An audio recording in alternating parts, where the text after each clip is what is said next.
New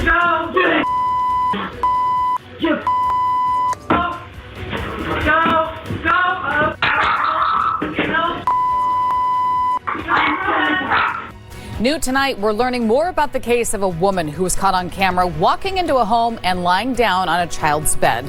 The Multnomah County District Attorney's Office now says they're reviewing the case, but that's not all. Thanks for joining us tonight at 11. I'm Deborah Knapp. K2's Catherine Kissel joins us live. So, Catherine, what else did they say? Well, Deb, the DA's office says this case highlights the desperate need for mental health care, calling the lack of resources in our community unacceptable. Earlier this week, we showed you this video of a woman caught on camera walking through the front door of a home in Northeast Portland and climbing up onto a child's bed. Tonight, the Multnomah County DA's office sent us a statement that reads in part, based on recent history with this defendant having similar cases dismissed due to lack of participation in treatment and the court's inability to compel the defendant to participate, we had initial concerns about whether we could proceed at this time. They go on to say the current crisis of capacity at the Oregon State Hospital puts the safety of our community and the most vulnerable at risk. It further states the accused had spent time at the Oregon State Hospital, but that she left the treatment facility, and previous charges against her had been dismissed.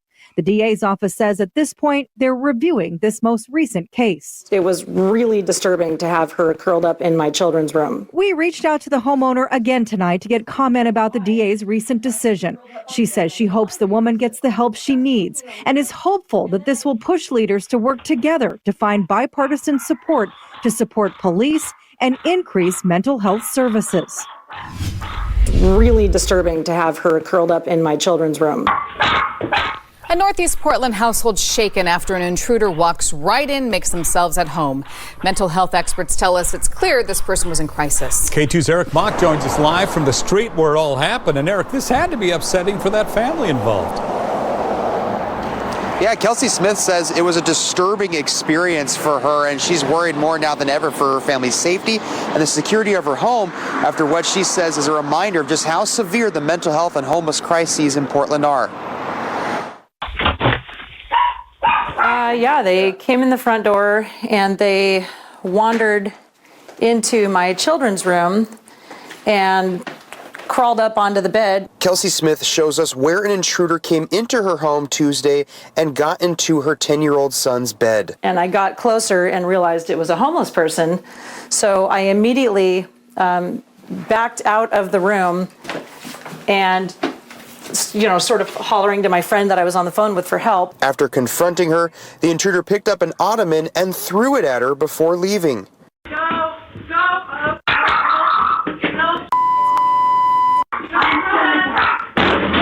Smith says she had her door unlocked because they had contractors who were working on their home coming in and out. It was really disturbing to have her curled up in my children's room. I mean, the safety of this whole household feels like it's just been upended.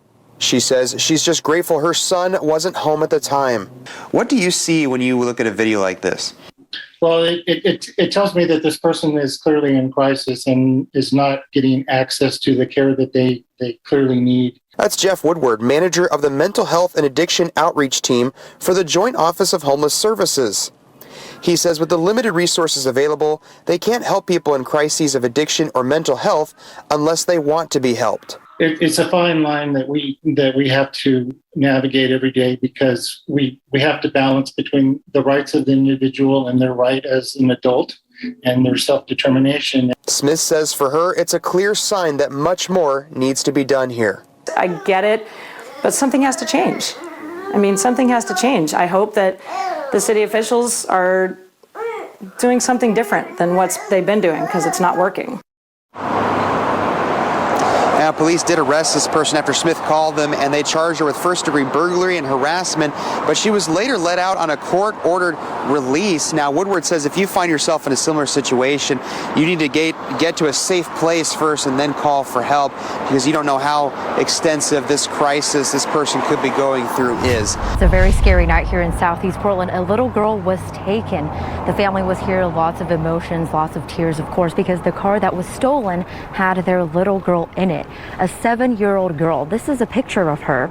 Police say Yamilet Martinez was sleeping in the car when someone stole the car and drove off with her in it. They're still looking for her. She's 4'5", about 97 pounds, and was wearing pink shoes, the ones in this picture. She had on a hairstyle also similar to the one in this picture and wearing a yellow shirt that says "Be kind to each other." The car, police say, is a black Honda Civic with no plates. Police say the call came in at around 6:50 p.m. Officers on scene say usually if a car thief realizes there's a kid involved, they either just dump the car or drop the kid off somewhere. At about 9 o'clock, they said they were still hoping that she was just dropped off somewhere and hiding. But as time went on, now it's 11 o'clock, more than 4 hours later, still no sign of Martinez or the car. And Catherine, as the community started learning about this little girl taken, a lot of people actually came over and wanted to volunteer to help find her. Actually saw a man in tears. He was driving around after he heard about the story. He's looking for her. And there's also another group called Guardian Theft Recovery who go out and help people look for their stolen cars. But of course, this case is a top priority. I pulled every string. I've got about 20 or 30 people coming out tonight to help Portland PD track down the missing family member, and hopefully we can find her and get her home safe pretty quickly. This is a different situation. You know, usually in these situations when a thief realizes something like this, they ditch the vehicle. So we're going to be, going up and down every street, and we're going to comb the city until we can find her in the vehicle, hopefully.